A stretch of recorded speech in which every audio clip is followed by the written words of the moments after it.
The rain came down Yesterday like and God's now. own I judgment, can't that turn October this night heat on hammering the completely. neon sign of Maggie's Diner until the Tell me letters to blurred leave. into streaks of I'm not red going and blue anywhere. against the Get out, darkness. or I'm calling the Route cops. Go 66 ahead. stretched empty.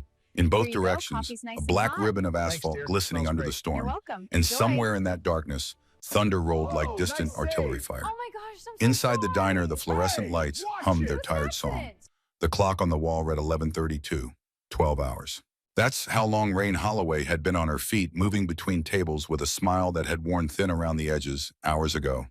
32 years old, dark hair pulled back in a ponytail that had come loose, uniform wrinkled shoes that pinched with every step. But she needed this job. Single alone rent due in 3 days. She wiped down the counter for the third time, her movements automatic practiced. The coffee maker gurgled in the background. Outside, lightning split the sky, and for just a moment, everything went white. That's when she heard the sound of engines. Multiple engines, loud, aggressive, getting closer. Rain looked up through the rain-streaked window and felt something cold settle in her stomach. 5 motorcycles roared into the parking lot, their headlights cutting through the rain like knives. Young men, mid-20s, leather jackets soaked through dismounting, with the kind of swagger that comes from never being told no. The door burst open and they piled in, bringing the smell of rain and cheap whiskey with them. Dalton Ashford led the pack. 28 years old, blonde hair, slicked back, expensive watch on his wrist that caught the light.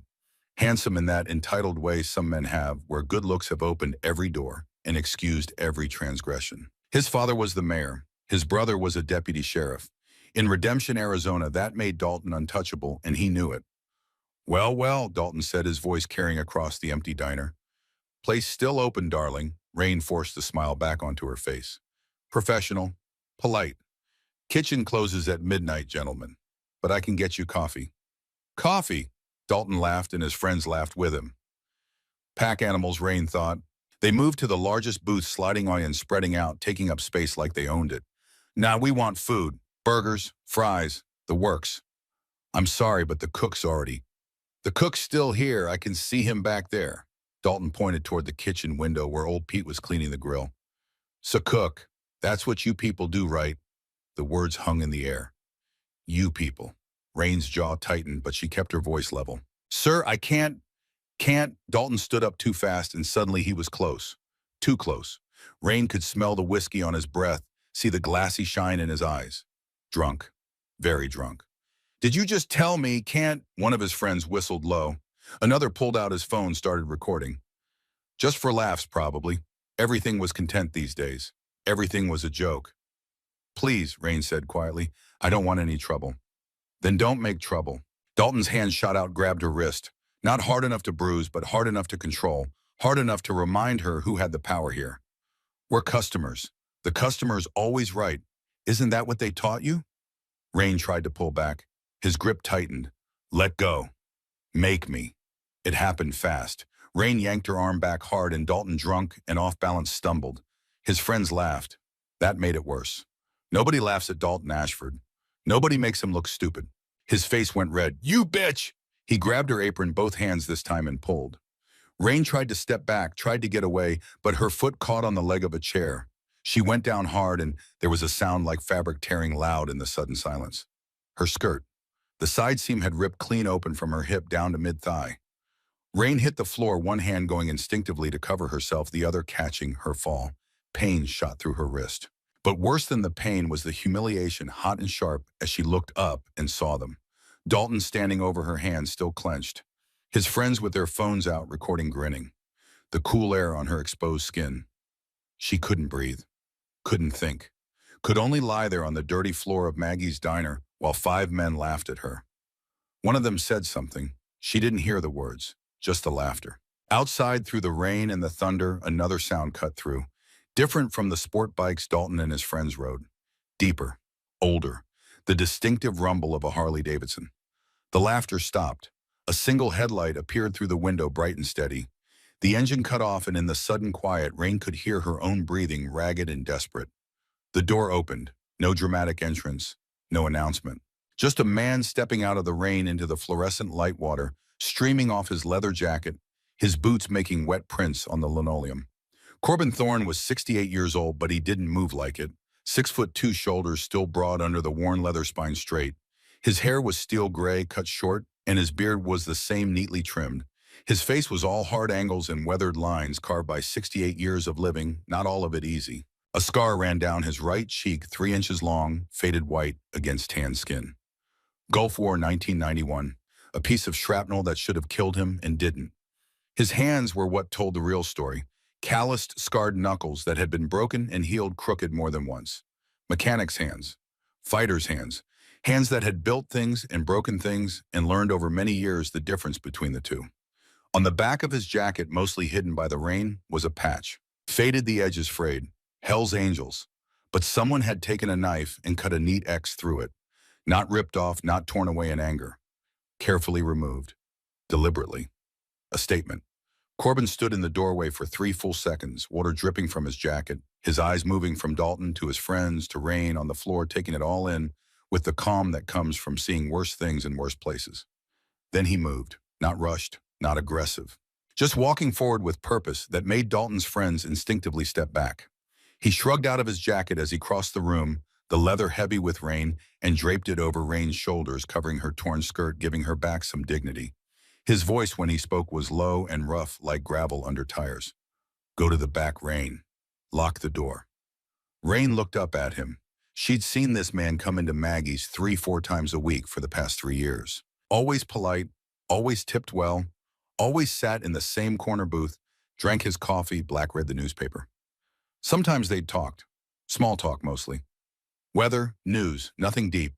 But she'd learned things anyway, learned he lived alone, learned he ran a motorcycle repair shop out on the edge of town, learned he was kind in a quiet, unassuming way, kindness that doesn't need an audience. She'd never asked about the scar, never asked about the crossed-out patch. Some questions you don't ask. Corbin, she said, her voice shaking, I know what they are. He helped her to her feet, gentle like she was something fragile. His jacket hung heavy on her shoulders, still warm from his body heat. Then he did something unexpected. He reached into his pocket and pulled out a silver Zippo lighter, old and worn smooth, with a single letter engraved on the side. L. He pressed it into her hand, closing her fingers around it. Hold on to this. You'll need it before this is over. Rain wanted to ask what he meant, but something in his eyes stopped her. They were gray, those eyes, storm cloud gray, and they were calm, terrifyingly calm. She went to the back. Corbin turned to face Dalton Ashford and his friends. 5 of them, all in their 20s, all drunk enough to be stupid, sober enough to be dangerous. They'd spread out without realizing it, flanking him the way pack animals do. Dalton was in front, trying to look tough, trying to look unfazed, failing at both. You're Corbin Thorne, Ironside right, I've heard of you. Hell's Angels. He pointed at the jacket Corbin had left on Rain. Heard you used to be somebody. Used to matter. Keyword, old man. Used to. Corbin said nothing, just stood there, hands loose at his sides, waiting. It unnerved them. Silence is a weapon most people don't know how to use. One of Dalton's friends, a kid with a snake tattoo crawling up his neck, tried to fill the quiet. This ain't your business, old-timer. Girl's fine. We were just having some fun. Fun. Corbin's voice was so quiet they had to lean in to hear it. That what you call it? Yeah. Dalton found his courage again, fed by whiskey and his friend's presence. That's what I call it. And I'm calling it done. We're leaving. You're leaving. Everybody goes home happy. He turned to go dismissive, already thinking about the story he'd tell later. Corbin spoke one word. No. Dalton stopped, turned back. What did you say? I said no, you're not leaving. Not until you apologize to that woman. Not until you delete those videos. Not until you understand what you did. The kid with the snake tattoo laughed. Or what old man you gonna make us? Corbin's eyes shifted to him. Just a look, nothing more, but the kid's laughter died in his throat. Kid, Corbin said quietly, I've buried better men than you. Don't make me add you to the list. That's when Dalton's hand went to his waistband. The gun came out fast. A Glock 19, black and ugly in the fluorescent light. Dalton held it low, not quite pointing it, not quite threatening, but the message was clear. My father's the mayor, Dalton said, and now his voice had an edge to it, sharp and mean. My brother's a deputy sheriff. I could shoot you right here, right now, and I'd walk. You know that, right? You know who I am. In the back through the kitchen door, Rain had her phone out, fingers shaking as she tried to dial 911, but she stopped, watching through the window, transfixed. Because Corbin Thorne wasn't backing down. He was stepping forward. 1 step, 2 steps. closing the distance between himself and a loaded gun with calm that didn't make sense that shouldn't exist. I know exactly who you are, Corbin said. You're a boy playing at being a man. You're a coward hiding behind your daddy's name and your brother's badge. And you're about to learn a lesson your father should have taught you 20 years ago. Dalton's hand shook. Just a little. Just enough. It happened in less than 2 seconds. Corbin's right hand came up fast, striking Dalton's wrist on the inside, forcing the gun offline. His left hand followed, clamping over the slide, preventing it from cycling, even if Dalton pulled the trigger. Then he twisted, leveraging the gun out of Dalton's grip with precision that only comes from training from muscle memory built in places where mistakes mean death. Wait, 1991. Corbin had been a combat engineer defusing explosives, repairing vehicles under fire. They taught him how to fight, how to disarm, how to kill if it came to that. He'd hoped it would never come to that again. The gun came free. Corbin dropped the magazine with his thumb, caught it in his left hand, then racked the slide, ejecting the chambered round. The brass cartridge hit the floor with a tiny ping that sounded loud in the silence. He slid the empty gun across the floor toward the kitchen. It spun twice and came to rest against the baseboard. The magazine he pocketed. "I'll keep this," he said, "to protect you from yourself." Dalton stood there, hands still outstretched, where the gun had been face white with shock and fear and rage. His friends had backed up, no longer laughing, no longer recording, suddenly aware that they'd miscalculated badly. "You're dead," Dalton said, but his voice broke on the words. "You're fucking dead. My brother's a cop. He'll what?" Corbin's voice was still quiet, still calm. "He'll arrest me for defending myself, for stopping you from threatening me with a weapon. There's 5 witnesses here, son, and that security camera." He pointed to the corner of the ceiling where a small dome camera blinked its red light. "Everything's on tape." Dalton's eyes went to the camera, then to his friends, then back to Corbin. That's when he pulled out his phone. "Dad," he said when the call connected. His voice was different now. Younger. Smaller. "Yeah, it's me. I need you. There's this guy, old biker Corbin Thorne. He's at Maggie's diner. He attacked us. Pulled a gun. Yeah, I'm okay, but can you send Sterling, please?" He hung up, looked at Corbin with something like triumph in his eyes. "You're done, old man. My brother's coming. Deputy Sterling Ashford. And when he gets here, you're going to jail." Corbin just nodded slowly, like he'd expected this, like he'd planned for it. "I know Sterling. Good kid, does what he's told, even when what he's told is wrong." 15 minutes passed. Corbin stood by the counter, not moving, not speaking. Dalton and his friends huddled by the door, keeping their distance, occasionally muttering to each other. In the back, Rain stayed hidden, Corbin's jacket still around her shoulders, the silver Zippo clutched in her hand. She wanted to run out there to tell him to leave to save himself.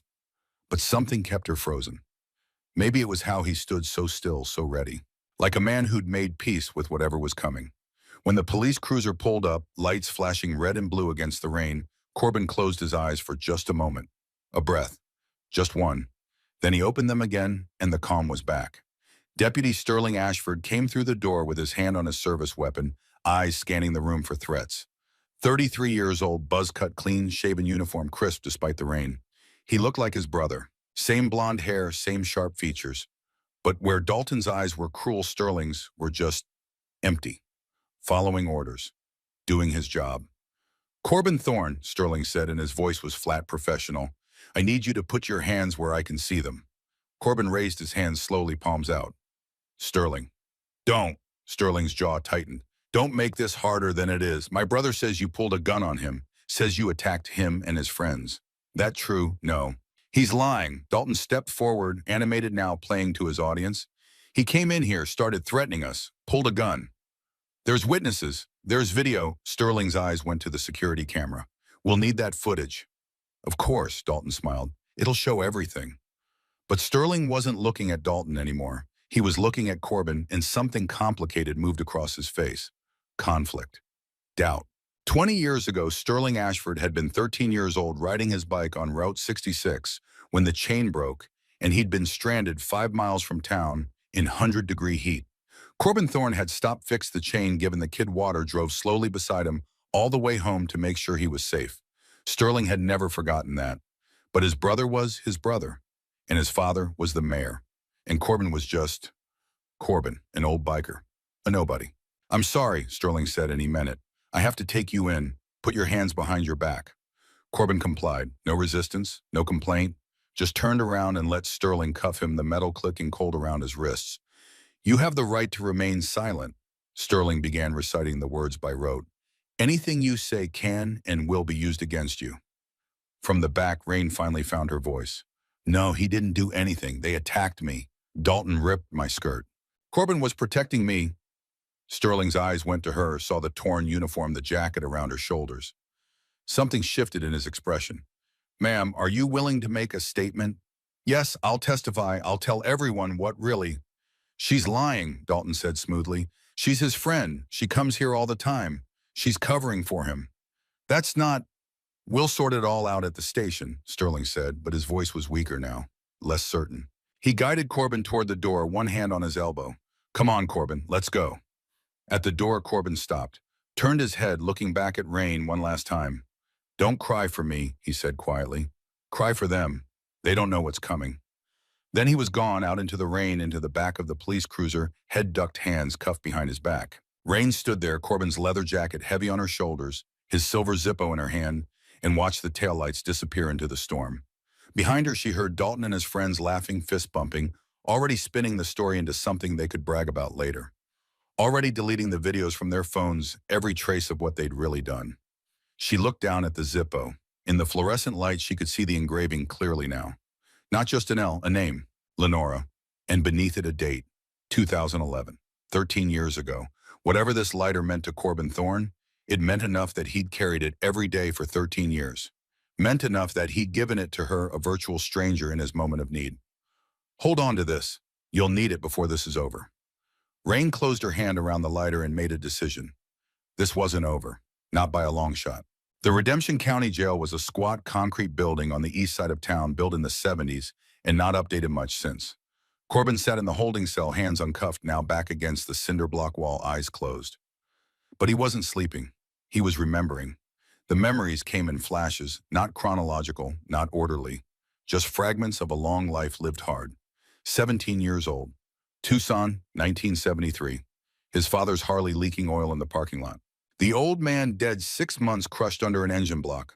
Corbin alone with a broken bike and broken dreams and hands that didn't know yet what they could do. 34 years old. Kuwait, 1990. Sand in everything. Heat like standing inside an oven.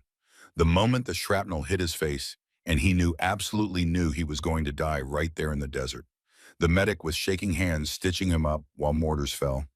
You're lucky. You're lucky. You're lucky. 36 years old. The VA hospital, 1992.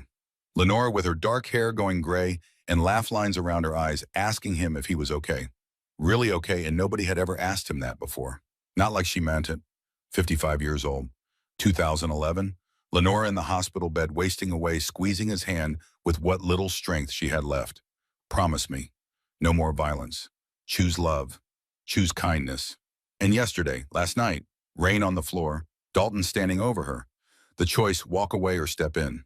Keep the promise or break it. Safety or righteousness. He'd chosen. And he'd pay the price. But sitting in this cell, hands finally still, breath, finally even Corbin realized something. He'd choose the same thing again. Every time. Without hesitation. Because some promises you keep by honoring the spirit, not just the letter. Lenora hadn't asked him to stand by while evil happened. She'd asked him to choose love over violence. And protecting Rain, that was love. In action. With consequences. Lenora would understand. Corbin opened his eyes. The door to the holding area opened. Sheriff Everett Colburn stepped through. 62 years old, solid build, going soft around the middle, gray hair cut military short. He wore the uniform with casual authority that comes from 30 years on the job. But his eyes, when they met Corbin's, were troubled. Rhett, Corbin said. Corbin. Rhett closed the door behind him, stood there for a moment just looking at his old friend. Hell of a night. Could say that. Rhett pulled up a metal chair, the legs scraping against the concrete floor. He sat down heavy, like weight was on him. Sterling brought you in. Says Dalton claims you pulled a gun. That true? No. Didn't think so. Rhett rubbed his face with both hands. But we got a problem, Corbin. Dalton's the mayor's son. Sterling's his brother. And that security camera at Maggie's, it's convenient broke. Hasn't worked in 3 months. Corbin felt something cold settle in his chest. Convenient. Yeah. Rhett leaned forward, elbows on his knees. Look, you and me, we go back. 40 years. We rode together, bled together. When I was trying to get clean, trying to get straight, you were there. You helped me get this job. I owe you. But, Corbin said, but the Ashford family runs this town. Garrett's been mayor for 30 years. He's got connections, he's got money, and he's got a long memory. Rhett's voice dropped lower. He's wanted your land for 5 years, Corbin. Ever since he found out about the old Prohibition tunnel running under your property. Corbin's eyes sharpened. The tunnel. Yeah. Rhett glanced at the door, making sure they were still alone. He's been running drugs through it, from Mexico up through the tunnels out into the desert. I haven't been able to prove it, but I know. And so do you. Corbin had suspected. The late-night trucks, the lights in places where there shouldn't be lights. But he'd kept his head down, minded his business. 5 years, Rhett continued. Garrett's been trying to buy you out, offering you money, pressuring you, making your life difficult. But you wouldn't sell. It's my land. I know, and that's the problem. Rhett stood up, paced to the bar's back again. Garrett sees an opportunity here. His son got humiliated. You made him look weak. And now Garrett can kill two birds. Gets revenge for his boy, gets your land when you're in prison. I didn't do anything wrong. I know that. You know that. But Dalton's going to testify that you did. His 4 friends are going to back him up. And without that security footage, Rhett trailed off. The implication hung in the air. Corbin was quiet for a long moment. When's the preliminary hearing? 36 hours, Judge Quentin Merrick presiding. Rhett sat back down, leaned in close. Corbin, I'll do what I can. I'll testify on your behalf. I'll tell them what I know about you. But Merrick, he's a by-the-book guy. If there's no evidence, if it's your word against 5 witnesses, I understand. Do you, Rhett's voice was urgent now, you're looking at 10 years, Corbin, armed assault, threatening a public official's family. They're going to throw everything at you, and at your age, he didn't finish, didn't need to. 10 years. Corbin would be 78 when he got out, if he got out. There's one more thing, Corbin said quietly. Make a call for me. Who cared them? Cade Brixton. Rhett's eyes widened. Warhammer Corbin, I know what he is. Call him. Tell him Ironside needs the Brotherhood. One last time. Rhett stood there torn. Cade Brixton was Hell's Angels old school, still active. Calling him meant bringing the club back into Corbin's life. Meant risking everything Corbin had built in the last 13 years. But Rhett had known Corbin long enough to recognize that tone. The quiet certainty. The calm before the storm. Okay, Rhett said finally. I'll make the call. But Corbin, what are you planning? Corbin smiled. Just a small smile, barely there. I'm planning on justice, Rhett. Real justice. Not the kind that wears a black robe. The kind that looks you in the eye and tells the truth. That's what I'm afraid of. Rhett left the door clanging shut behind him. Corbin was alone again. He lay back on the thin mattress, hands behind his head, staring at the ceiling. 36 hours. Outside, the rain had stopped. Through the high window of the cell, Corbin could see a sliver of sky. The storm was moving on. Dawn was coming. Hold on, Lenore, he thought. I'm keeping my promise. I'm doing this right. But he allowed himself one small amendment to that promise. I'm doing this right. But I'm not doing it alone. Somewhere out in the desert, a phone rang. Cade Brixton answered on the second ring, listened to Rhett Colburn's message and spoke 2 words. I'm coming. Then he started making calls of his own. The wheels were in motion now, the pieces moving into position. The Brotherhood, scattered across 3 states, started their engines. 36 hours until the hearing. It would be enough. It had to be. Rain didn't go home that night. She sat in Maggie's diner until 3 in the morning. Corbin's jacket still around her shoulders, the silver Zippo on the table in front of her. Pete had gone home hours ago. The place was empty except for her and the ghosts of what had happened. Her hands had finally stopped shaking. She'd given her statement to Sterling, told him everything. But she'd seen his eyes, how they'd slid away from hers, how he'd written things down without really listening. His brother had already poisoned the well. The video files were gone. Dalton and his friends had deleted them before the police even arrived. And the security camera was broken, had been broken conveniently for months. It was their word against Corbin's. 5 against 1. Rain picked up the Zippo, turned it over in her hands. The engraving caught the light. Lenora, 2011. She flicked it open, struck the wheel with her thumb. A flame sprang to life, bright and steady. She watched it dance for a moment, then closed the lighter with a soft click. Who was Lenora wife probably? Dead 13 years if the date meant what Rain thought it meant. Corbin had carried this for 13 years, through everything, every day. A reminder, a promise, and he'd given it to her. You'll need it before this is over. Rain made a decision. She pulled out her phone, did a search. Quentin Merrick, Redemption, Arizona. Found an address, a phone number. It was 3 in the morning. She didn't care. She called. It rang 4 times. 5. Then a voice rough with sleep and age. Who is this? Judge Merrick. My name is Rain Holloway. I work at Maggie's Diner. I need to talk to you about what happened tonight. About Corbin Thorne. A pause. Ms. Holloway, it's 3 in the morning. This is highly inappropriate. I'm presiding over Mr. Thorne's case. I can't speak to witnesses outside of, you were there. Silence. I saw you, Rain continued, her voice steady now. In the corner booth, you were there when it happened. You saw everything. More silence, then quietly, how did you know? I checked the receipts. Table 7, 1 coffee black. Paid in cash. But I remember you. I've seen you in here before. Always table 7, always coffee. That doesn't mean you saw what they did to me. You saw Dalton pull that gun. You saw Corbin defend himself. Rain's voice cracked just a little.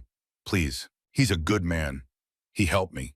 And now he's going to prison for it unless someone tells the truth. The silence stretched out so long, Rain thought Merrick had hung up. Then I can't discuss this over the phone, but Ms. Holloway, come to my office tomorrow. 9 a.m. We'll talk. Thank you. Thank you so. The line went dead. Rain sat there, phone in one hand, Zippo in the other, and allowed herself to hope. Just a little. Outside, the first light of dawn was breaking over Route 66. The rain had washed everything clean, leaving the world fresh and new. But Rain knew better. The storm wasn't over. It was just beginning. The sun came up over Redemption like a promise or a threat depending on which side of the bars you were standing on. Corbin watched it through the high window of his cell, a rectangle of orange light creeping across the concrete floor, and thought about time. 34 hours until the hearing. He'd learned patience in the war. Learned to wait in the desert heat while the EOD teams swept for mines, while the intelligence reports filtered down, while the world held its breath between one moment and the next. Patience was a survival skill. Rush and you die. Wait and you might live. So he waited, but he wasn't idle. At 7 a.m. a guard brought breakfast, powdered eggs, burnt toast, coffee that tasted like it had been filtered through an old boot. Corbin ate it all methodically, fuel for the body. The guard was young, maybe 25, nervous. New. Hey, Corbin said as the guard collected the tray. You got a phone I could use. Inmates get 1 call during processing. You already had yours. That was to my lawyer. I need to make another. Can't do it, man. Rules. Corbin nodded, understanding. Then he looked the guard straight in the eye. What's your name, son? Brennan. Brennan Locke. Brennan, you from around here, born and raised. Then you know the Ashfords. You know what kind of family they are. Brennan's eyes shifted. I mean, the mayor's been good for the town. Has he? Corbin leaned back against the wall. How's the water situation? Still got lead in the pipes on the south side. Still got that pothole on 5th Street that's been there for 3 years. Still got a police force that looks the other way when the right people break the rules. Brennan said nothing, but his jaw tightened. I'm not asking you to break any rules, Corbin said quietly. I'm asking you to think about what side of history you want to be on. There's a woman out there, Rain Holloway, who got assaulted last night, and I'm in here for trying to help her. Does that seem right to you? Brennan stared at the floor for a long moment. Then I'll see what I can do. He left. Corbin waited. 20 minutes later, Brennan came back with a cell phone. 5 minutes. That's all I can give you. And if anyone asks, you stole this. Fair enough. Corbin took the phone. Thank you. Brennan left, closing the cell door, but not locking it. A small mercy. Corbin dialed a number he knew by heart. It rang twice. Ironside Forge and Customs, you've reached the machine. Leave a message. His own voice recorded years ago. The shop was closed. Nobody there to answer. But Corbin wasn't calling the shop. He hung up, dialed another number. This one rang longer. 7 times, 8. Then a click. Yeah, a woman's voice, sleepy, irritated. Rain, it's Corbin. A pause, then the sleep was gone from her voice, replaced by urgency. Corbin, oh my God, are you okay? Where are you calling from? I'm fine, I don't have much time. I need you to do something for me. Anything. Go to my shop, you know where it is. Off Route 66 past the old grain elevator. That's the one. There's a key hidden under a rock by the front door, left side painted red. Inside in my office, there's a desk, bottom drawer left side. There's a cassette tape in there, old style, the kind nobody uses anymore. You'll know it when you see it. A cassette tape. Okay, what's on it? Corbin was quiet for a moment. My wife, Lenora. She made it before she died. I want you to have it. Keep it safe. If things go bad at the hearing, well, you'll know what to do with it. Corbin, I talked to Judge Merrick. I'm seeing him at 9. He was there. He saw everything. He might testify. Corbin closed his eyes. Quentin Merrick. He knew the name, knew the man by reputation. Honest? By the book. But honest men could still be constrained by the system, by conflict of interest, by the rules that said a judge couldn't testify in his own courtroom. That's good, Corbin said. That's real good, Rain. But get that tape anyway. Insurance. I will, I promise. And Rain, thank you for everything. You don't have to thank me. You saved me last night. No, Corbin said quietly. I just reminded you that you're worth saving. You did the rest yourself. He hung up before she could respond, slipped the phone through the bars, and waited for Brennan to come collect it. Outside, the day was warming up. By noon, it would be 90 degrees, the Arizona sun beating down merciless and clean. Corbin lay back on the bunk and closed his eyes again. Not sleeping. Planning. 33 hours. Rain stood in front of Judge Quentin Merrick's office. At 8:55 a.m., Corbin's leather jacket folded over her arm, the silver Zippo in her pocket, and her heart hammering against her ribs. The office was on the second floor of the county courthouse, a beige building that had probably been modern in 1975 and hadn't been updated since. The hallway smelled like floor wax and old paper. Her footsteps echoed on the linoleum. At exactly 9 a.m., the door opened. Judge Quentin Merrick was 72 years old, and he looked every day of it. Tall but stooped now, spine curved by time and gravity. His hair was white, combed straight back from a high forehead. His face was all sharp angles and deep lines, the kind of face that had seen things and decided not to forget them. He wore a cardigan over a button-down shirt. No tie, not in session, just a man. Ms. Holloway, he said. His voice was formal, careful. Please come in. The office was small, cramped with books. Law volumes lined every wall, floor to ceiling. A desk dominated the space covered in papers, files, a brass lamp with a green glass shade. On the corner of the desk, a single photograph in a silver frame. Rain's eyes went to it as she sat down. A woman, maybe 50, dark hair, kind eyes smiling at the camera. Merrick noticed her looking. My wife, Constance. She passed 15 years ago. I'm sorry. So am I. He settled into his chair with a soft grunt, arthritis in his knees. You said on the phone that you knew I was present last night at Maggie's diner. Yes, sir. And you want me to testify to what I saw? Yes, sir. Merrick folded his hands on the desk. Ms. Holloway, I appreciate your position, but I'm the presiding judge in Mr. Thorne's case. If I were to testify, it would create an immediate conflict of interest. The case would have to be reassigned. It would delay proceedings.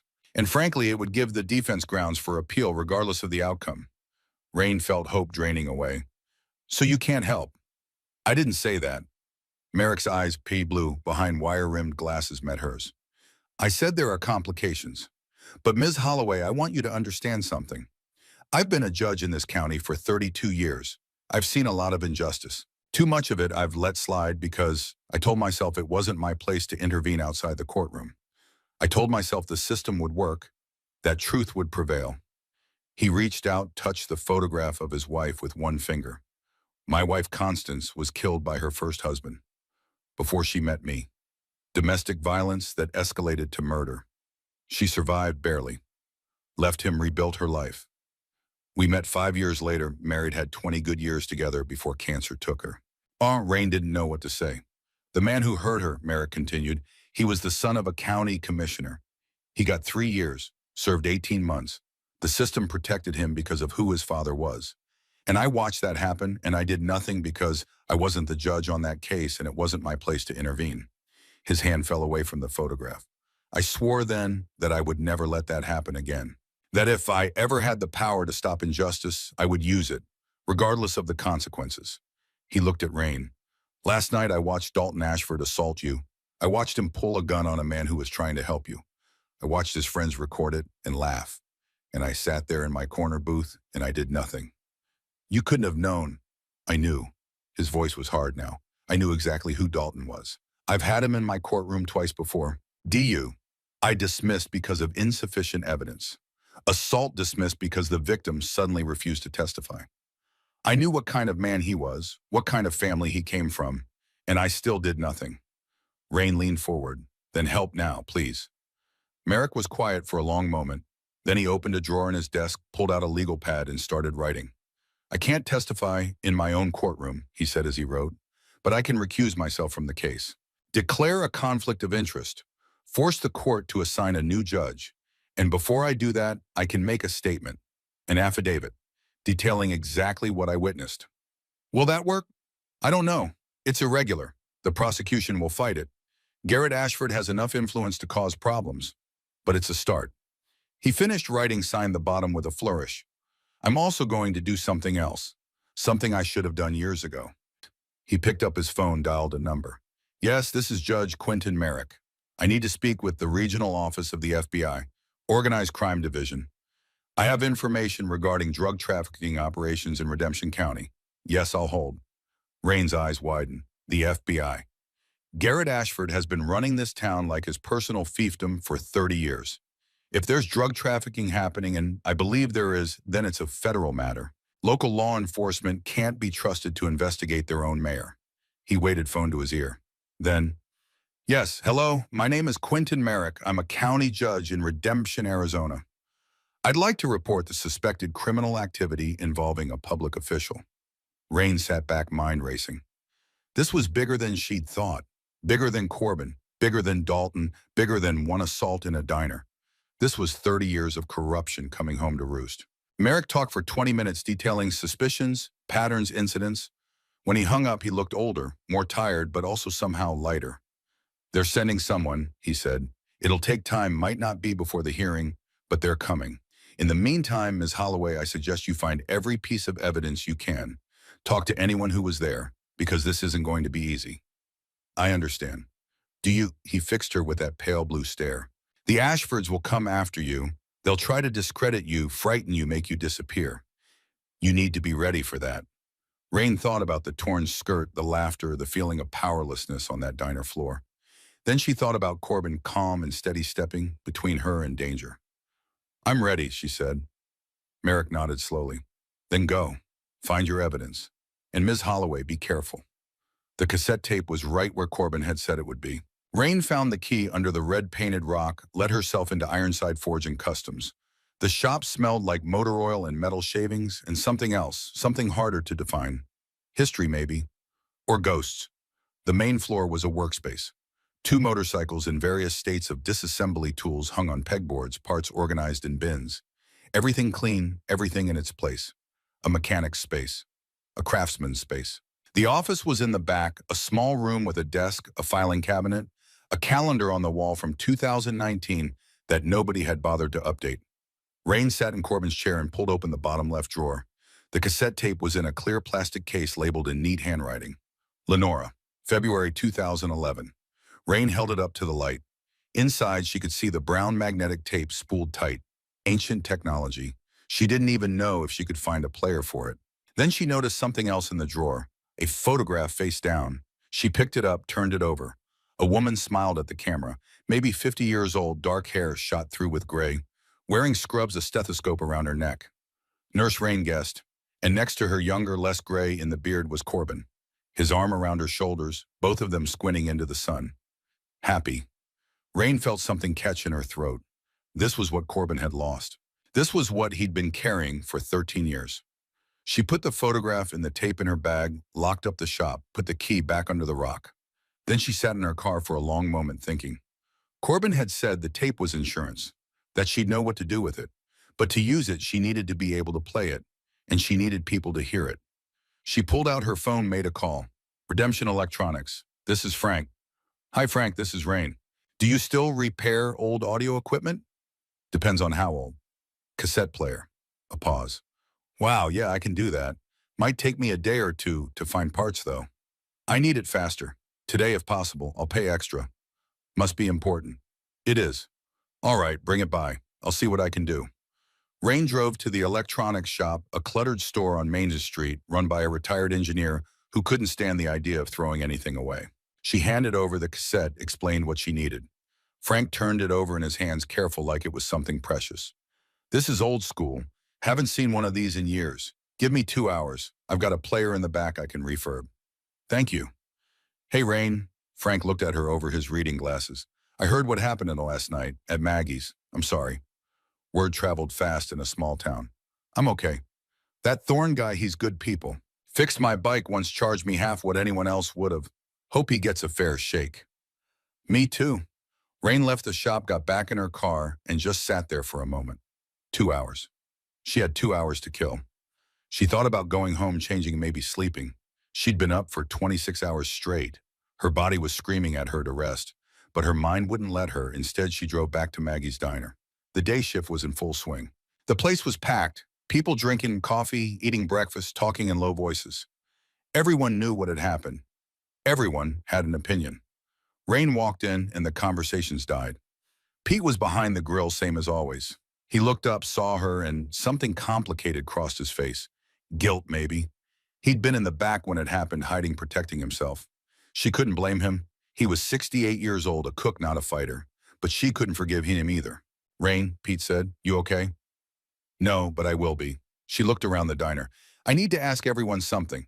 Anyone who was here last night, anyone who saw what happened, I need them to come forward, to make a statement. Silence. Please, Rain continued.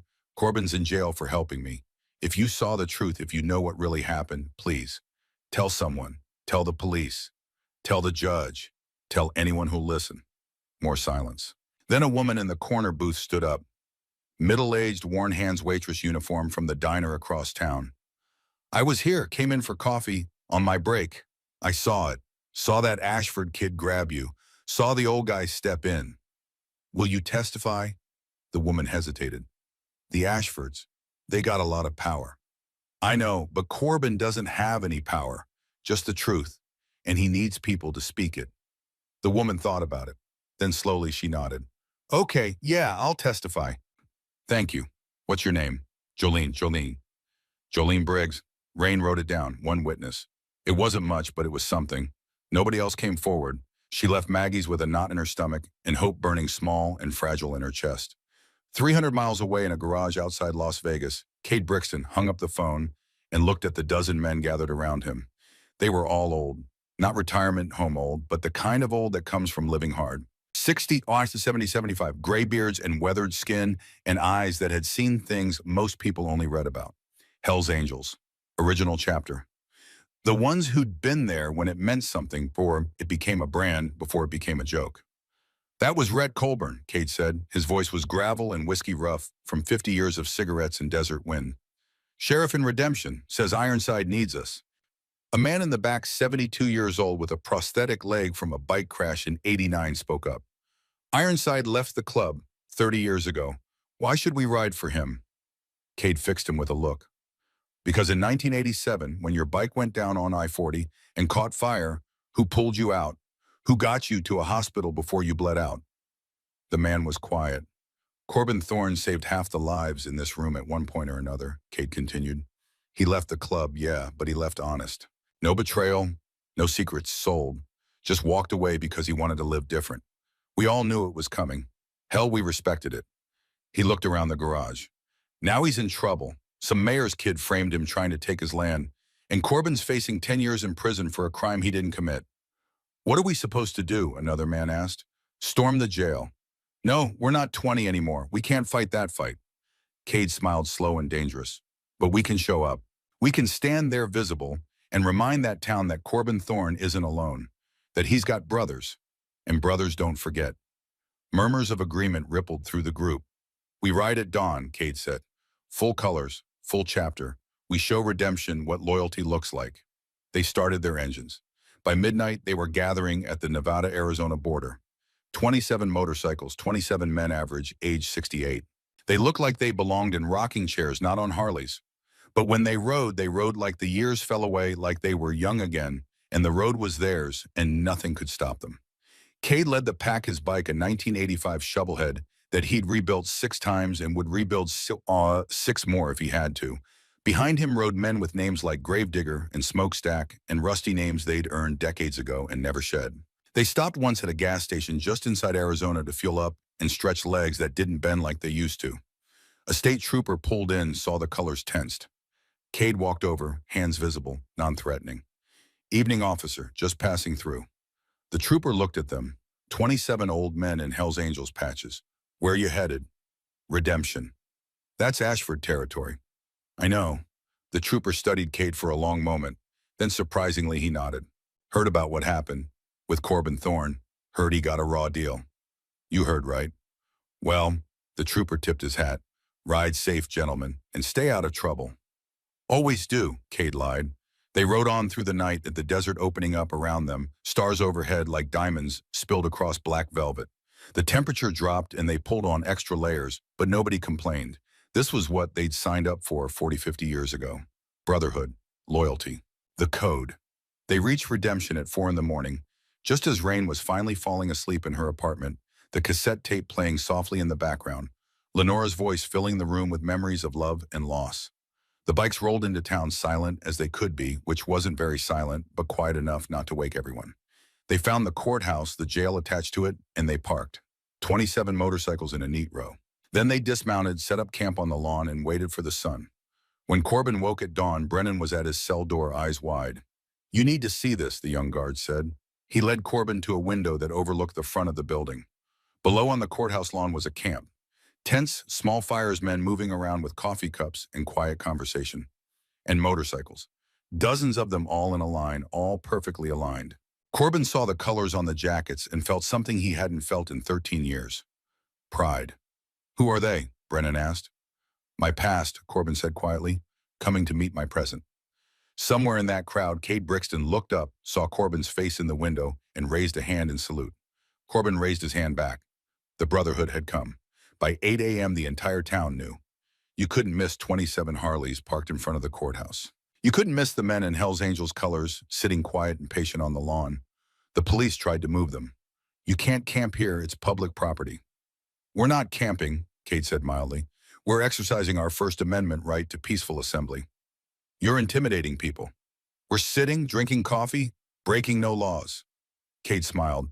Unless sitting while old and tattooed is illegal now. The police couldn't do anything. The bikers were right. They weren't breaking any laws. They were just there. Visible. Unavoidable. It made people nervous. It made Garrett Ashford furious. The mayor stood in his office on the 3rd floor of City Hall, looking down at the motorcycle's, hands clenched so tight his knuckles were white. Sterling stood beside him, uncomfortable. Dad, they're not doing anything wrong.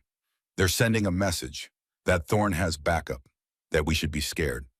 Maybe we should be. Garrett turned on his son, eyes blazing. Don't you dare. We've built this town. We run this town. Some washed-up biker and his geriatric friends are not going to change them.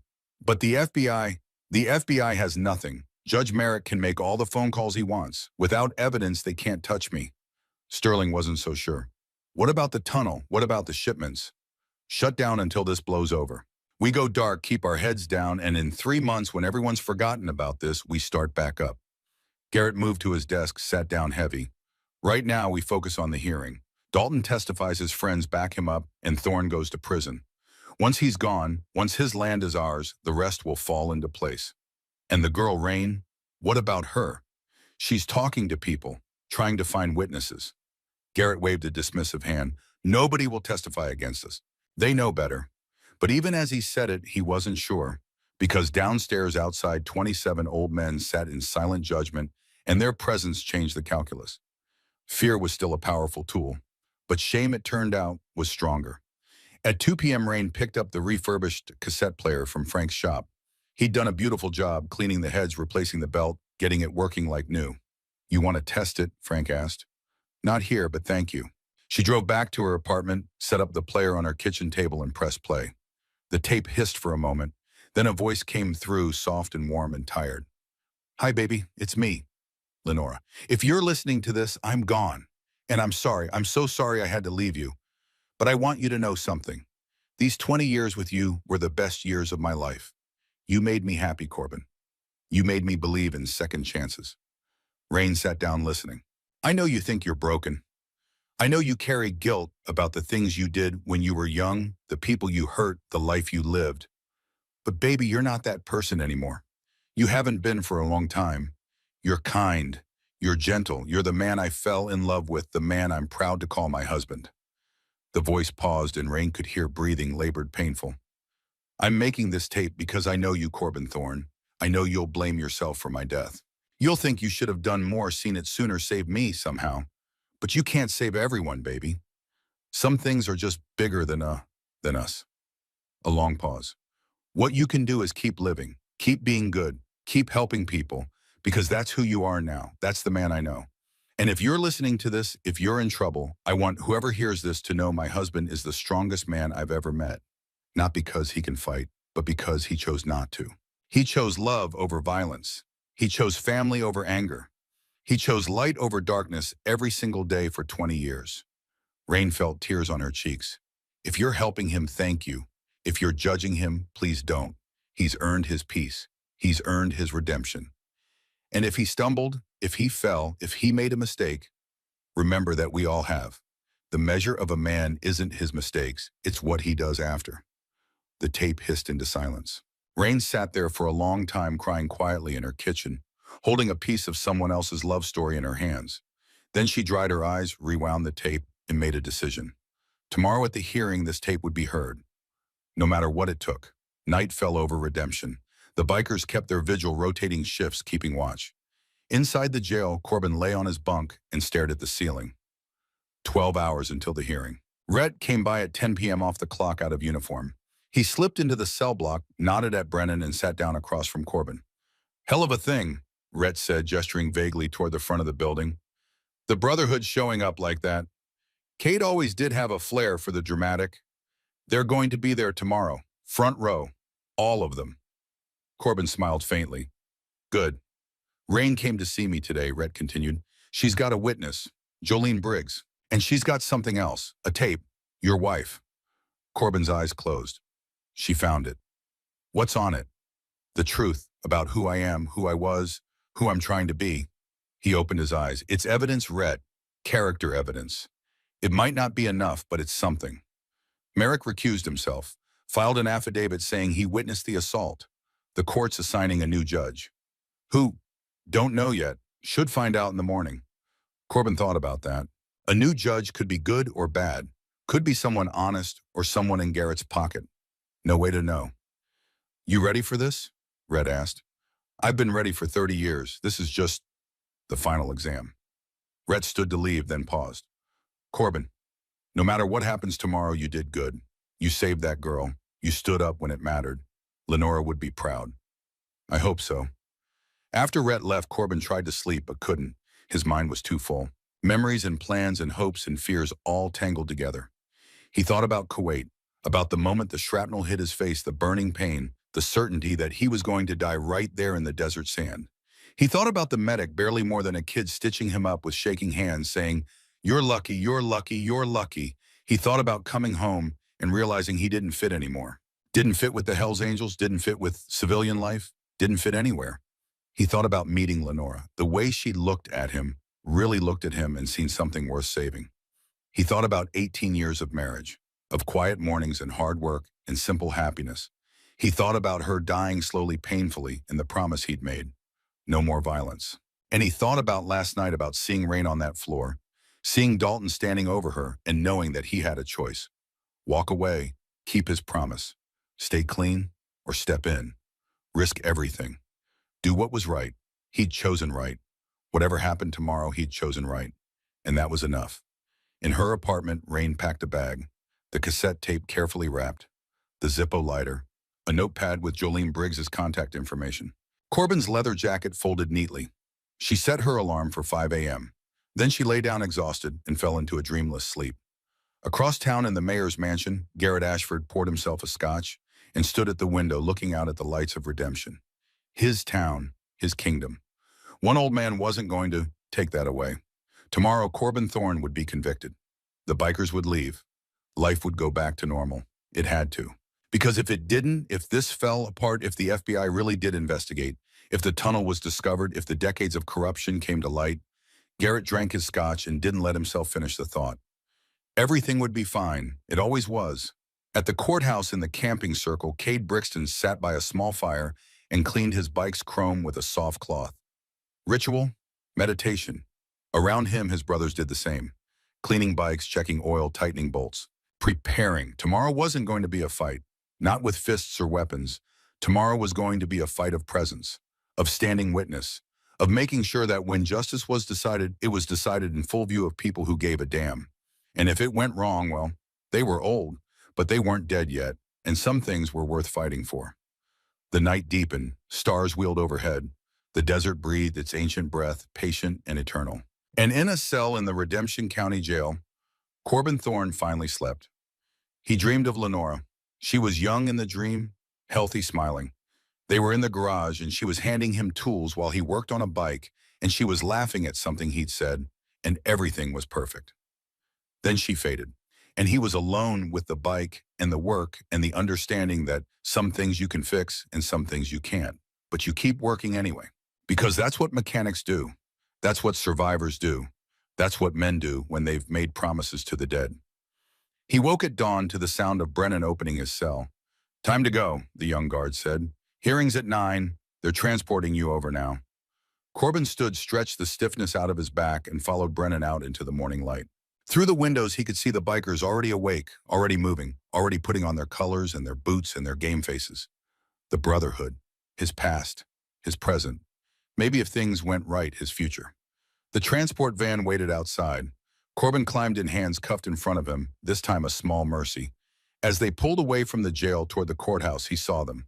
27 men standing at attention, hands over their hearts. A salute. A promise. "We're here, brother. We've got your back." Corbin nodded once, and then the van turned a corner and they were gone. But their presence remained, like an echo, like a drumbeat, like the engine rumble of 27 Harleys idling low and steady, waiting for the signal to roar. The Redemption County Courthouse was built in 1962, a monument to mid-century optimism and taxpayer dollars. 3 stories of beige concrete and narrow windows, it squatted on Main Street, like a bureaucratic toad inspiring neither confidence nor fear, just a vague sense of institutional weariness. By 8:30 a.m., the front steps were packed. News traveled fast in a small town, and this was the biggest thing to happen in Redemption since the tornado of 2003. Everyone wanted to see it. The mayor's son versus an old biker. Power versus justice. The way things were versus the way things should be. The bikers arrived first, 27 strong, moving in formation like they'd done it 1,000 times before, which they had. They took up positions on the courthouse steps, 2 lines forming an aisle, a gauntlet of leather and chrome and hard-earned years. People stared. People always stared. Cade Brixton stood at the top of the steps, arms crossed, face impassive. At 70, he was still an imposing figure. 6'4", shoulders like an ox, hands that looked like they could crush stone. His beard was white now, braided in the old style, and his eyes were pale gray, the color of winter skies. He didn't speak. Didn't need to. His presence was the message. We're here, we're watching. Do right by our brother or answer to us. At 8:45, Rain arrived in her beat-up Honda, the cassette player, in a bag over her shoulder, Jolene Briggs in the passenger seat. Both women looked tired, strung out from too little sleep and too much coffee, but determined.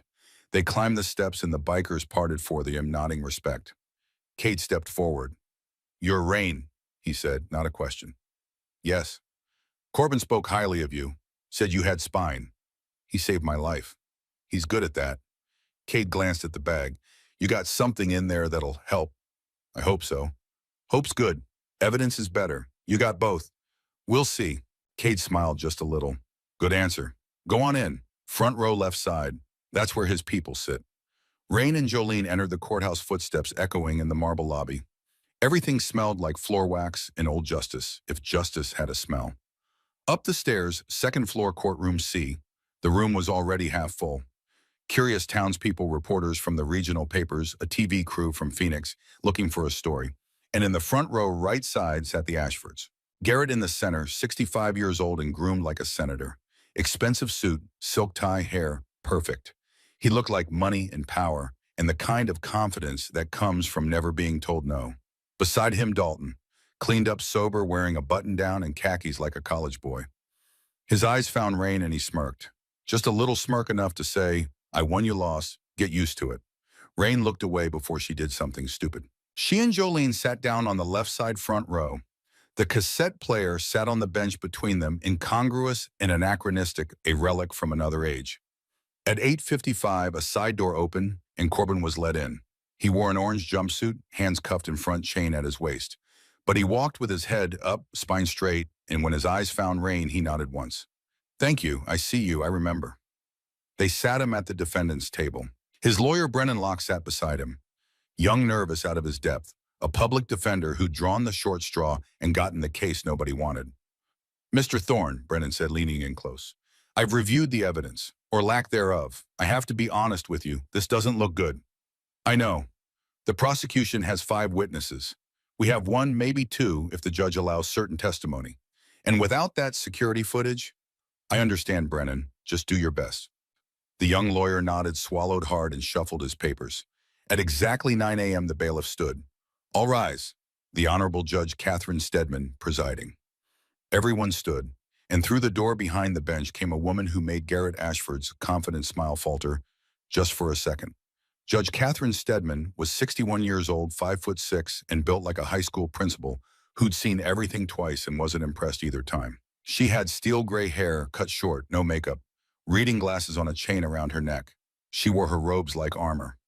Rain had never seen her before. Neither had most people in the room. But Garrett had. 20 years ago, Catherine Stedman had been a prosecutor in Phoenix. She'd gone after a fraud case involving a real estate developer with political connections. She'd lost. The developer walked. 6 months later, the same developer was arrested by the feds and did 15 years. Stedman had been right all along, just outgunned. She'd left prosecution after that, gone to the bench, spent 2 decades in county court, and earned a reputation. Fair but hard, smart but uncompromising. The kind of judge who didn't care who your father was.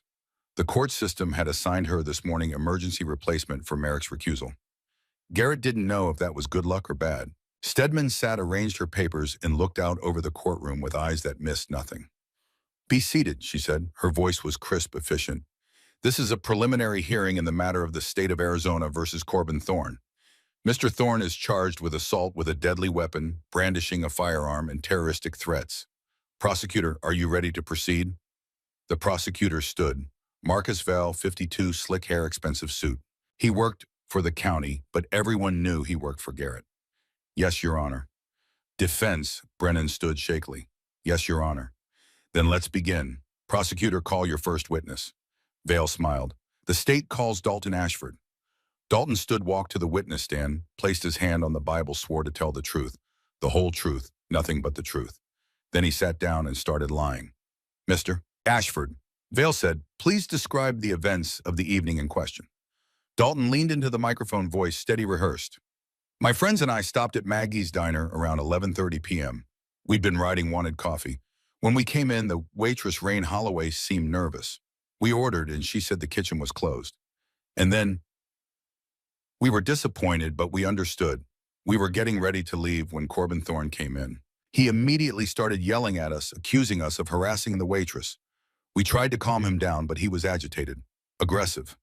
Rain's hands clenched. "Lies. Oh no, lies." "What happened next?" Vale prompted. "He pulled a gun, a Glock 19, pointed it at me and my friends, said we needed to leave his town, that he was tired of punks like us. We were terrified. I tried to talk him down, but he was out of control." "Did you see where he got the gun?" "From his waistband. He had it concealed." "And what did you do?" "I called 911, called my brother, Deputy Ashford, and we waited, hoping Thorne wouldn't shoot us." Vale nodded, satisfied. "No further questions, Your Honor." Judge Stedman looked at Brennan. "Cross-examination." Brennan stood, paper shaking slightly in his hands. "Mr. Ashford, you said my client pulled a gun. Did you see him enter the diner with a gun?" "No, but it was concealed." Did anyone else see this gun before it was allegedly drawn?" "I don't know. You'd have to ask them." "I will. You also stated that you and your friends were simply trying to get coffee. Is that correct?" "Yes." "Had you been drinking that evening?" Dalton hesitated, just a fraction of a second. "I'd had a beer earlier, hours earlier." "1 beer, Tom. Maybe 2. Your friends, had they been drinking?" "Objection," Vale said, standing. "Relevance." Stedman looked at Brennan. "Counselor, Your Honor, the witness's credibility is at issue. If he and his friends were intoxicated, their recollection of events may be impaired." "I'll allow it. Answer the question, Mr. Ashford." Dalton shifted in his seat.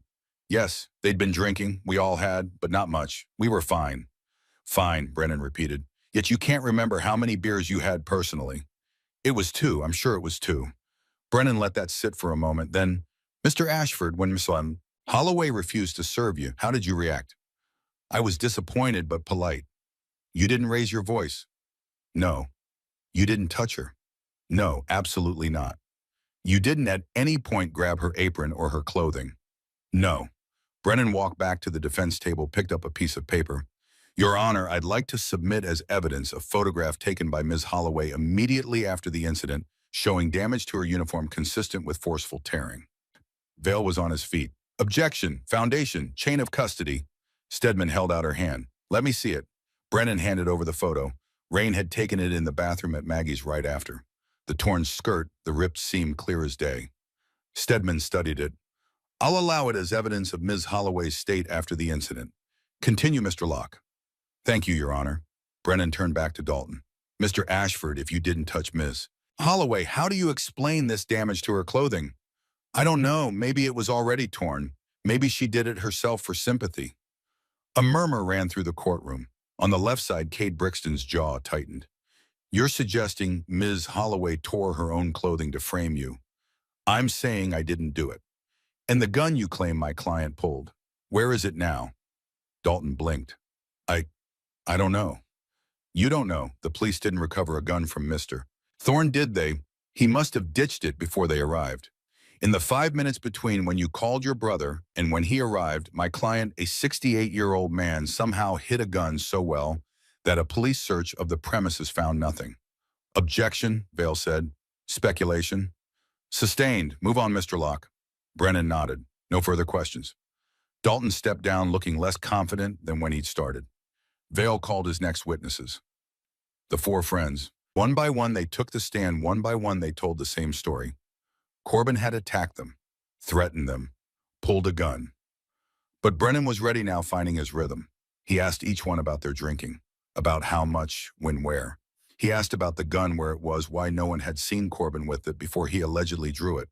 He asked about the torn uniform, about Rain's demeanor, about timeline inconsistencies.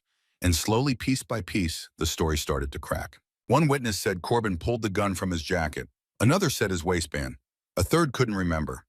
One said they'd had 3 beers. Another said 5. Their stories didn't match.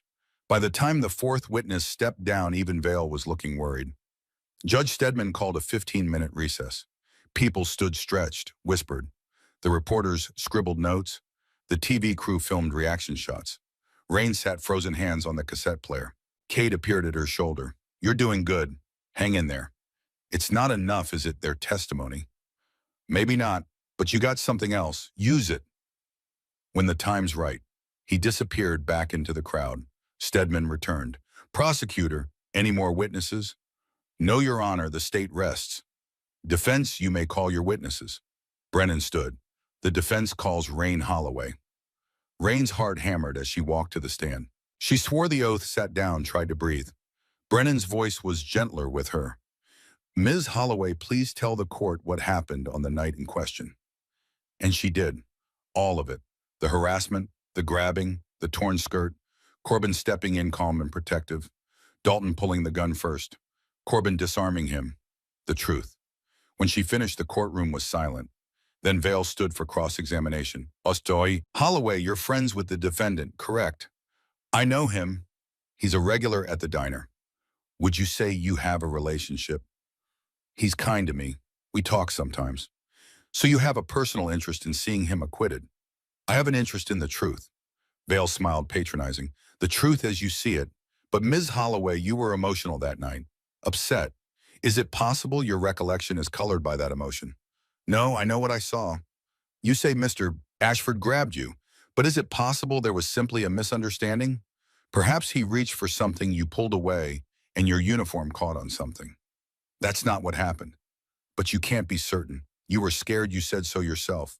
Fear distorts memory. I know exactly what happened. Vale shrugged. No further questions. Rain stepped down, shaking with anger and frustration. Brennan called his next witness. The defense calls Jolene Briggs. Jolene took the stand, nervous but determined. She confirmed Rain's story, saw the harassment, saw the torn skirt, saw Corbin defend Rain, saw Dalton pull the gun. Vale tried to discredit her too, suggested she was mistaken, confused, lying to help Rain, but Jolene held firm. I know what I saw, and I'm tired of watching people get away with things because they've got money and power. The courtroom stirred. Garrett's face darkened. Brennan had one more card to play. Your Honor, the defense would like to submit audio evidence. A recording made by Lenora Thorne, the defendant's late wife, prior to her death in 2011. It speaks to Mr. Thorne's character. Vale objected immediately. Your Honor, this is highly irregular. Character evidence in the form of a recording made 13 years ago by a deceased person is hearsay and inadmissible. Stedman considered. Mr. Locke, on what grounds are you submitting this character evidence, Your Honor? The prosecution has painted my client as a violent, dangerous man. This recording provides context for who he really is. It's a dying declaration which makes it admissible under...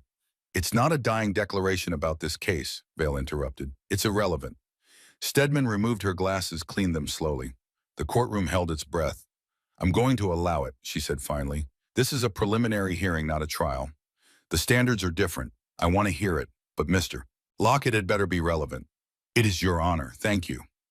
Rain brought the cassette player forward, set it on the evidence table. Her hands shook as she pressed play. The tape hissed, then Lenora's voice filled the courtroom. Hi, baby, it's me. Soft, tired, but warm, so warm. If you're listening to this, I'm gone, and I'm sorry. I'm so sorry I had to leave you. In the defendant's chair, Corbin closed his eyes. But I want you to know something. These 20 years with you were the best years of my life. You made me happy, Corbin. You made me believe in second chances. Around the courtroom, people leaned forward, listening. I know you think you're broken. I know you carry guilt about the things you did when you were young, the people you hurt, the life you lived. But baby, you're not that person anymore. You haven't been for a long time. You're kind, you're gentle. You're the man I fell in love with. Rain saw movement from the back. The bikers had come inside, standing along the rear wall. Every one of them with their hands clasped in front, heads bowed, paying respect. I'm making this tape because I know you, Corbin Thorne. I know you'll blame yourself for my death. You'll think you should have done more, but you can't save everyone. Some things are bigger than us. Lenora's breathing grew labored. You could hear the sickness, the pain. What you can do is keep living. Keep being good. Keep helping people. That's who you are now. And if you're listening to this, if you're in trouble, I want whoever hears this to know, my husband is the strongest man I've ever met. Not because he can fight, but because he chose not to. He chose love over violence every single day for 20 years. Someone in the gallery was crying softly. If you're helping him, thank you. If you're judging him, please don't. He's earned his peace. He's earned his redemption. The measure of a man isn't his mistakes, it's what he does after. The tape hissed into silence. Nobody moved. Judge Stedman sat very still, looking at Corbin with an expression that was hard to read. Then she cleared her throat. Thank you, Miss Holloway. You may return to your seat. Rain took the cassette player and sat down. Tears streamed down her face. Stedman looked at both lawyers. Anything else? Your Honor. Brennan said, standing, I'd like to call one more witness. Sheriff Everett Colburn. Vale started to object, then stopped. Rhett was already walking to the stand. He was sworn in, sat down. Sheriff Colburn, Brennan said, how long have you known Corbin Thorne? 42 years. And in that time, have you ever known him to be violent without cause? No, Corbin's the most peaceful man I know. Has been for over a decade. Can you speak to his character? Rhett looked at Corbin, then at the judge. Corbin saved my life 3 times. Once in a bar fight when we were young and stupid. Once when I was struggling with addiction and he drove me to rehab, stayed with me for a week to make sure I didn't bolt. And once when I was applying for this job and he vouched for me even though he knew it might make his own life harder. Why would vouching for you make his life harder? Because he knew I'd have to enforce laws he might not agree with. That I might have to arrest people he cared about. But he did it anyway because he believed I'd be a good sheriff and this town needed one. Rhett's voice grew stronger. Corbin Thorne is not a violent man. He's a protector. There's a difference. And what happened that night at Maggie's? That was protection, not aggression. Vale stood for cross. Sheriff, you're biased. You just admitted you owe Mr. Thorne your career. I owe him my life. That doesn't make me a liar. But it makes you unreliable as a witness. No, Rhett said firmly. It makes me someone who knows the defendant well enough to speak to his true character, which is more than you can say. Stedman's eyebrow went up. That's enough, gentlemen. Sheriff Colburn, you may step down. Rhett returned to his seat in the gallery. Anything else, Mr. Locke? Brennan hesitated. Then actually, Your Honor, yes, I have one piece of physical evidence I've just become aware of. He walked to the defense table, picked up something small, walked it to the bench. It was the ammunition magazine from Dalton's gun, the one Corbin had pocketed. This is the magazine from the firearm Mr. Ashford claims my client pulled on him. Mr. Thorne removed it during the altercation for safety purposes. If Mr. Thorne had been the aggressor, if he had pulled a gun, as Mr. Ashford claims, why would he have disarmed it and kept the magazine? Vale was on his feet. Objection. Where did that come from? Chain of custody is completely broken. It came from my pocket, Corbin said, speaking for the first time. His voice carried across the courtroom. Deputy Ashford didn't search me thoroughly. I kept it as evidence. Stedman held up the magazine, examined it. Mr. Vale, I find it interesting that if the defendant had truly pulled a gun on the alleged victims, the police report makes no mention of recovering one. Yet here we have a magazine for a Glock 19, the same weapon Mr. Ashford admits to owning. And the defendant could have planted that. Or, Stedman said quietly, Mr. Ashford could be lying about who pulled the gun first. The courtroom erupted. Garrett was on his feet. Reporters shouted questions. The bailiff called for order. Stedman banged her gavel. Order, I will have order. Silence fell, reluctant and charged. Stedman looked at both lawyers. I've heard enough. I'm going to take a 30-minute recess to review the evidence and testimony. When I return, I'll give my ruling. Court is adjourned. She stood and left the bench. Everyone started talking at once. Rain grabbed Corbin's hand through the gap in the railing. You kept the magazine. You planned this. Insurance, Corbin said quietly. Always have insurance. Brennan was grinning, the first real smile of the day. That was brilliant. Why didn't you tell me? Because you would have worried about chain of custody and admissibility. Better to surprise everyone. Across the aisle, Garrett was in deep conversation with Vale, his face red with anger. Dalton sat slumped, staring at his hands. The 30 minutes felt like hours. Rain paced outside the courtroom. The bikers stood in their silent vigil. Rhett smoked a cigarette, something he hadn't done in years. Then the bailiff called them back. Judge Stedman returned to the bench, her face unreadable. I've reviewed all the evidence and testimony presented today, she began. This court's job in a preliminary hearing is to determine whether there is probable cause to believe the defendant committed the crimes charged. She paused, looked directly at Corbin. In this case, I find the prosecution's witnesses unreliable. Their testimony was inconsistent, contradicted by physical evidence, and undermined by their own admissions of intoxication. The defense witnesses, by contrast, were credible and consistent. Garrett's hands clenched the armrest. Furthermore, the physical evidence supports the defendant's version of events. The torn uniform, the ammunition magazine, the absence of any weapon recovered from Mr. Thorne. Stedman removed her glasses. I find that there is no probable cause to believe Corbin Thorne committed assault, brandishing, or terroristic threats. The charges are dismissed. The gavel came down. The courtroom exploded. The bikers roared approval. Rain burst into tears. Brennan pumped his fist. Rhett closed his eyes in relief. And Corbin just sat there, hands still cuffed, and breathed. Free. Furthermore, Stedman continued, raising her voice over the noise, I am troubled by what I've heard today. I am referring this matter to the district attorney's office for investigation of possible perjury by the prosecution's witnesses. I am also referring certain allegations to the FBI for their review. Garrett stood. Your Honor, this is... Sit down, Mr. Ashford. You're not on trial. Yet. Stedman looked at the bailiff. Release Mr. Thorne from custody immediately.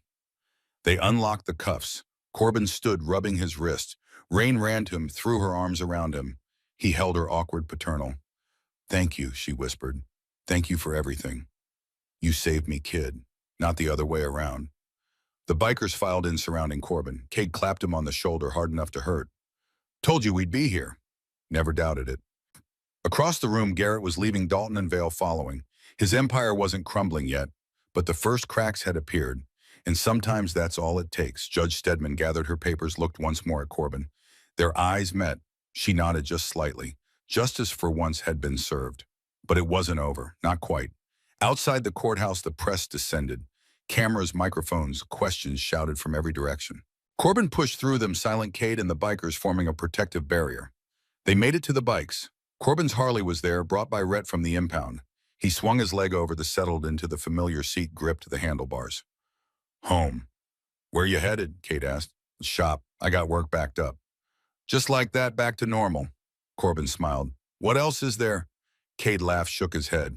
You're a hell of a man, Ironside. So are you, Warhammer. Thank you, all of you. Couldn't have done this without the Brotherhood. That's what Brotherhood means. We show up. They mounted their bikes' 27 engines, firing up in sequence a symphony of chrome and combustion. And then they rode. Down Main Street past the storefronts and the sidewalks where people stopped to watch. Past the mayor's office where Garrett stood at the window watching his kingdom shift beneath his feet. Past Maggie's diner where Pete stood in the doorway waving. Out onto Route 66 where the desert opened up and the sky stretched forever. The pack rode together for 20 miles, then began to peel off. Nevada, New Mexico, California, back to their lives, their shops, their quiet corners of the world. Until the next time, because there would be a next time. There always was. Cade was the last to go, pulling alongside Corbin at a crossroads. You need anything, you call. I will. I mean it, Corbin, anything. I know. Thank you, brother. They gripped forearms the old way, the way they'd done 40 years ago. Then Cade turned north and Corbin continued east. Alone again. But not lonely. 3 months later, winter settled over redemption like a cold prayer. Garrett Ashford was arrested by the FBI on 14 counts of drug trafficking, money laundering, and corruption. The tunnel beneath Corbin's property was excavated, mapped, closed. Evidence of decades of criminal activity came pouring out. Dalton Ashford was sentenced to 5 years in state prison for assault and perjury. His friends got 3 years each. Sterling Ashford resigned from the sheriff's department, moved to Nevada, and was never heard from again. Judge Merrick officiated the trial. It was his last case before retirement. He presided with fierce, uncompromising fairness. Rhett Colburn was elected mayor in a special election. His first act was to install new water pipes on the south side. His second was to fix that pothole on 5th Street. A redemption began to change, slowly, the way all real change happens, one decision at a time. On a cold Saturday in December, Corbin stood in Ironside Forge and Customs working on a custom build for a client in Tucson. The radio played old country Merle Haggard and Willie Nelson songs about redemption and second chances. The door opened. Rain came in carrying a paper bag. Lunch, she said. Figured you'd forget to eat. I was getting to it. Sure you were. She set the bag on his workbench, pulled out sandwiches. How's the build coming? Good. Should be done by Tuesday. They ate in comfortable silence, the kind of silence that only comes from real friendship. I got accepted, Rain said finally. Accepted to community college, business management. I'm going to learn how to run a restaurant properly. Maybe open my own place someday. Ah, Corbin smiled, genuine pride in his eyes. That's fantastic, Rain. Really? Couldn't have done it without you. You showed me I was worth more than I thought. You always were. You just needed reminding. She finished her sandwich, crumpled the wrapper. You know what Lenora said on that tape about you choosing love over violence? Yeah. She was right, and it matters. What you did, how you handled it, it changed things. Changed me. Changed this whole town, really. Town changed itself. I just didn't make it worse. Rain laughed. That's very Corbin of you. Can't even take a compliment. Never been good at it. She stood to leave, paused at the door. There's a Christmas thing at Maggie's next week. Pete's hosting. You should come. Maybe. I'm not asking, I'm telling. Be there. Yes, ma'am. After she left, Corbin went back to work. The wrench felt good in his hand, familiar. The bike was taking shape piece by piece, system by system. Like everything else worth doing, it required patience, care, attention to detail, and the understanding that some things you can fix and some things you can't, but you keep working anyway, because that's what mechanics do. That's what survivors do. That's what men do when they've made promises to the dead and the living. Both, the radio played on. The winter sun slanted through the windows.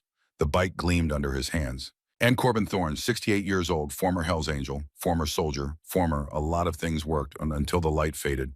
Then he locked up the shop, climbed on his Harley, and rode home through the desert darkness. Free, forgiven. And finally, after all these years, at peace. In a small house on the edge of town, Judge Merrick sat in his armchair, looking at the photograph of Constance. I did it, he said quietly to the picture. I stood up, like I should have done for you. Then the photograph didn't answer. But in the silence, in the peace of his living room, he felt something ease in his chest, something he'd carried for 15 years. Guilt letting go. In the mayor's office, now occupied by Rhett Colburn, a phone rang. Mayor Colburn. Rhett, it's fine. This is Agent Morrison, FBI. Wanted to give you an update on the Ashford case. Go ahead. We've uncovered evidence linking Garrett to operations in 3 states. This is bigger than we thought. He's not getting out. Ever. Rhett leaned back in his chair. Good. This town deserves better. It does. And from what I hear, it's got it now. Good luck, Mayor. Thanks. Rhett hung up, looked out the window at Main Street, at the town he'd sworn to serve and protect. It wasn't perfect. It never would be. But it was better, and better was enough. In a women's correctional facility in Phoenix, in a visitor's room, a woman sat across from Rain Holloway. The woman was 40 years old, hard miles showing on her face. She'd been arrested with Garrett, a bookkeeper, who'd kept the records, who'd known everything. Why did you come? The woman asked. Because you testified. You told the truth even though it meant prison.